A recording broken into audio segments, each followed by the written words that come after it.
नमस्कार दोस्तों, स्वागत है आपका हमारे चैनल इंडियन डिफेंस एनालिसिस में, जहां हम डिफेंस और विदेश नीति से जुड़ी हर बड़ी खबरों का विश्लेषण करते हैं। आज के इस वीडियो में हम बात करेंगे ALH मार्क 3 यानी एडवांस लाइट हेलीकॉप्टर मार्क 3, जिसे हम ध्रुव मार्क 3 के नाम से भी जानते हैं। हाल में ही इंडियन नेवी ने एक नए स्क्वाड्रन को इंडक्ट किया है, जिसका नाम है इंडियन नेवल एयर स्क्वाड्रन 323 यानी INAS 323। इस स्क्वाड्रन की खास बात यह है कि इसमें ALH मार्क 3 या ध्रुव मार्क 3 को शामिल किया गया है। फिलहाल ये स्क्वाड्रन 3 ALH मार्क 3 को यूज करेगा, जिसका इस्तेमाल search and rescue operation, special operation और कोस्टल ऑपरेशन जैसे कामों के लिए किया जाएगा।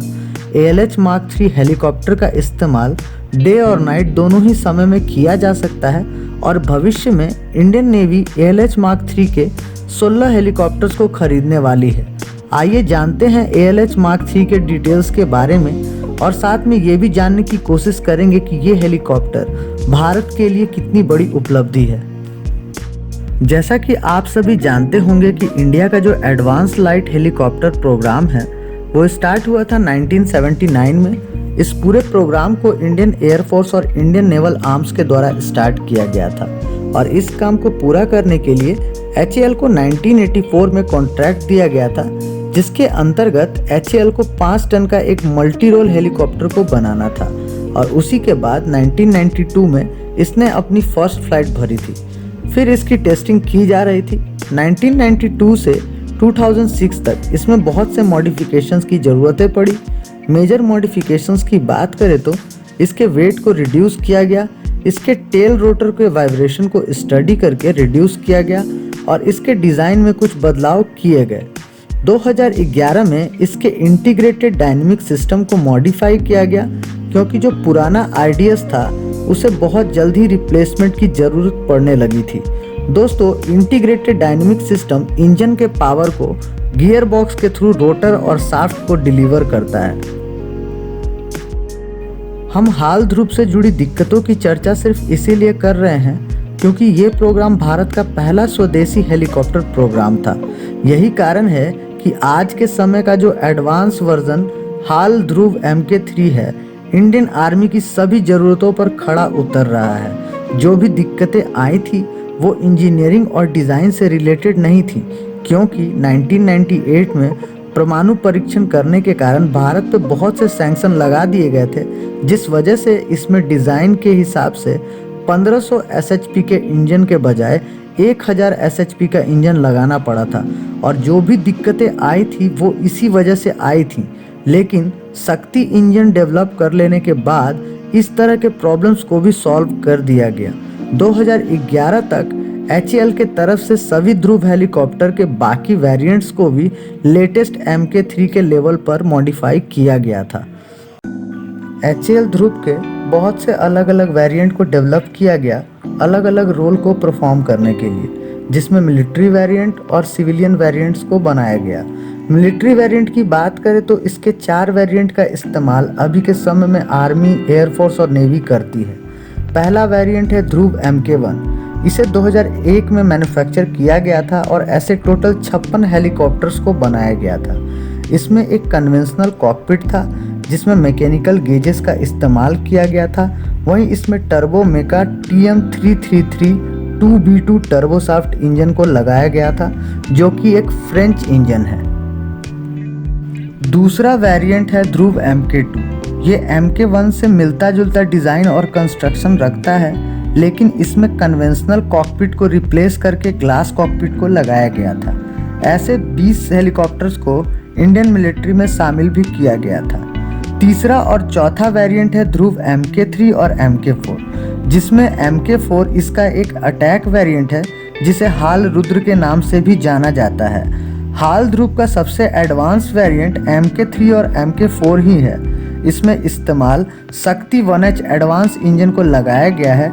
इसमें new electronic warfare suite, warning system, automatic chaff and flare dispenser और इम्प्रूव्ड वाइब्रेशन कंट्रोल सिस्टम को लगाया गया है, जो इस हेलीकॉप्टर को बाकी सभी वेरिएंट से अलग और एडवांस बनाता है। ध्रुव MK3 हेलीकॉप्टर के फर्स्ट बैच को 2012 में शामिल किया गया था। HAL ध्रुव के स्पेसिफिकेशंस की बात करें तो इसके अलग अलग वेरिएंट्स हैं, जिनमें कुछ बातें तो कॉमन हैं और कुछ अलग हैं। हम इन सभी बातों को एक साथ कवर करते हुए ही बात करेंगे।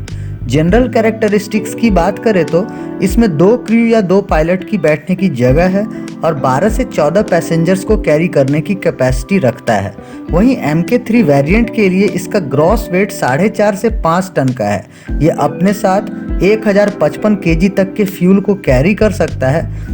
वहीं पेलोड की बात करें तो MK2 वेरिएंट के लिए ये 1500 kg तक के पेलोड को कैरी कर सकता है। वहीं MK3 वेरिएंट के लिए ये 1000 तक के पेलोड को कैरी कर सकता है। इसके MK2 और MK1 वेरिएंट में टर्बोमेका TM333 2B2 टर्बोशाफ्ट का डुअल इंजन लगा हुआ है, जो कि 1000 SHP का थ्रस्ट जनरेट करता है। वहीं MK3 और MK4 में हाल या टर्बोमेका का शक्ति 1S टर्बोशाफ्ट का डुअल इंजन लगा हुआ है, जो कि 1432 SHP का थ्रस्ट पैदा करता है। ये सिर्फ सिंगल इंजन का थ्रस्ट है। परफॉर्मेंस की बात करें तो मार्क 3 वेरिएंट के लिए इसकी maximum speed 291 kilometre per hour की है। वहीं इसका रेंज 630 किलोमीटर का है। इंडोरेंस की बात करें तो इसे बिना रिफ्यूलिंग के 3 घंटे 42 मिनट तक ऑपरेट किया जा सकता है। इसकी सर्विस सीलिंग 6100 मीटर की है और रेट ऑफ क्लाइंब 10.33 मीटर पर सेकंड है। अब आते हैं इसके एवियोनिक्स पे। एवियोनिक्स की बात करें तो HAL ध्रुव का जो MK3 वेरिएंट है उसमें RWS 300 रडार वार्निंग सिस्टम और LWS 3110 लेज़र वार्निंग सिस्टम दिया गया है। इसके साथ इसमें एक MAW 300 missile approach warning system भी लगाया गया है। सेल्फ प्रोटेक्शन सूट के तौर पर इसमें सैब का IDAS 3 सेल्फ प्रोटेक्शन सूट को लगाया गया है, जिसके साथ में एक BOP-L ECM डिस्पेंसर को भी लगाया गया है, जो कि इसके काउंटर मेजर्स में काम आता है, यानी कि किसी मिसाइल को डॉज करने में इन सब चीज़ों का इस्तेमाल होता है। दोस्तों, HAL ध्रुव एक बेहद ही ज़बरदस्त हेलीकॉप्टर है और इस बात का पता सिर्फ इसी से चलता है कि इसका इस्तेमाल भारतीय सेना के अलावा इजराइल, मालदीव्स, नेपाल और मॉरिशस की आर्मी करती है। आपको हमारा ये वीडियो अच्छा लगा हो तो इसे लाइक और शेयर ज़रूर करें। अगर आप हमारे चैनल पर नए हो तो चैनल को सब्सक्राइब करने के साथ साथ बेल आइकन को दबाना ना भूलें। साथ ही आप हमसे फेसबुक और ट्विटर पर जुड़ सकते हैं, उसका लिंक डिस्क्रिप्शन बॉक्स में मौजूद है। अगर आपको वीडियो पसंद नहीं आया हो तो कमेंट बॉक्स में कमेंट करके कारण ज़रूर बताएं, ताकि अगली बार हम वीडियो को और भी अच्छे तरीके से आपके सामने रख सकें। जल्द ही मिलते हैं अगले वीडियो में। जय हिंद की सेना।